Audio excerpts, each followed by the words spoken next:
দুর্গাপূজা আমাদের সবচেয়ে বড় উৎসব। প্রতিমা তৈরিতে ব্যবহৃত হয় পেশাদার মৃত্তিকা। কিন্তু আপনি কি জানেন এই মাটি কোথা থেকে আসে এবং শাস্ত্র কি সত্যি পতিতালয়ের মাটির কথা বলে?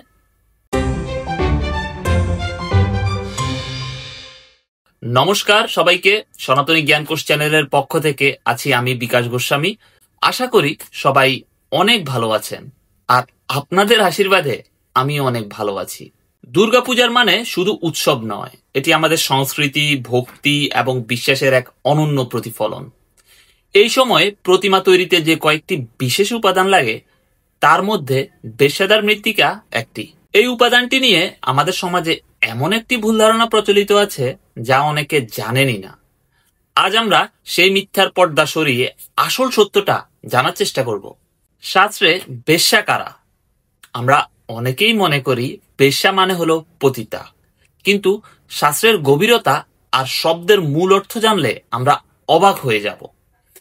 হিন্দু ধর্মশাস্ত্র, বিশেষ করে তন্ত্রশাস্ত্র, বেশ্যা শব্দটিকে সম্পূর্ণ ভিন্ন দৃষ্টিকোণ থেকে দেখে। শাস্ত্রে বলা হয়েছে অভিষিক্তা ভবেদ্বেশ্যা নবেশ্যা কুলটা প্রিয়ে। এটা হচ্ছে মহানির্বাণ তন্ত্রের পৃষ্ঠা নাম্বার 6, শ্লোক নাম্বার 401। এই শ্লোকের অর্থ হলো যিনি অভিষেকপ্রাপ্ত সাধিকা তিনিই বেশ্যা, কুলটা বা পতিতা নন। এখানে বেশ্যা বলতে এমন একজন নারীকে বোঝানো হয়েছে যিনি তন্ত্র সাধনায় সিদ্ধি লাভ করেছেন, ব্রহ্মজ্ঞান লাভ করেছেন এবং কঠোর সংযম ও তপস্যার মাধ্যমে নিজের আত্মাকে বিশুদ্ধ করেছেন। দশম মহাবিদ্যার উপাসনা করে যিনি সিদ্ধি লাভ করেছেন, শাস্ত্র তাকে এই সম্মানীয় উপাধিতে ভূষিত করেছেন।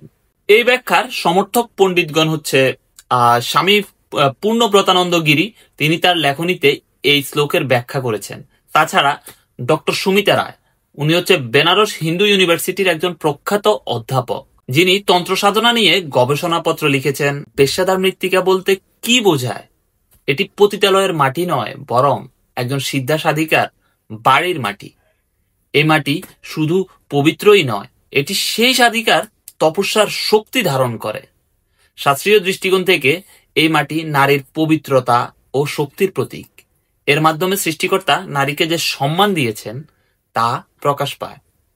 তবে বর্তমান যুগে এই ধরনের সিদ্ধা সাধিকা খুঁজে পাওয়া প্রায় অসম্ভব বলেই চলে। তাই বিভিন্ন পণ্ডিত এবং আচার্য বিকল্প হিসেবে কিছু স্থানের মৃত্তিকা ব্যবহারের নির্দেশ দেন, যেমন হচ্ছে সিদ্ধপীঠের মাটি, 51 সতীপীঠের যে কোনো একটির মাটি, সতীর অঙ্গপতিত স্থান যেখানে দেবীর শক্তিপীঠ রয়েছে সেই স্থানের মাটি, মন্দিরের মাটি, বিভিন্ন কালী বা দুর্গা মন্দিরের মাটি এই পবিত্র কাজে ব্যবহার করা হয়। কেন এমন ভুল ধারণা প্রচলিত হলো? এর মূল কারণ সম্ভবত শব্দের অপব্যাখ্যা। সময়ের সাথে সাথে বেশ্যা শব্দের মূল অর্থ হারিয়ে গেছে এবং শব্দটি কেবল পতিতাদের বোঝাতে ব্যবহৃত হতে শুরু করেছে। কারণ এটা ওই যে বাংলা আর সংস্কৃত শব্দ আলাদা, তো বুঝতে হবে। তো এই অজ্ঞতাই জন্ম দিয়েছে আমাদের একটি মিথ্যার। আমাদের উচিত সঠিক জ্ঞান অর্জন করা এবং তা অন্যদের মধ্যে ছড়িয়ে দেওয়া। আমাদের উৎসবের প্রতিটি প্রথার পেছনে গভীর অর্থ লুকিয়ে আছে, যা জানা ও অন্যদের জানানো আমাদের দায়িত্ব।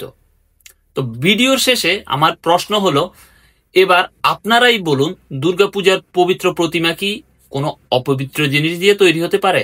আমরা কি এই ভুল ধারণা ভেঙে দিয়ে সঠিক জ্ঞানকে প্রতিষ্ঠা করতে পারি না?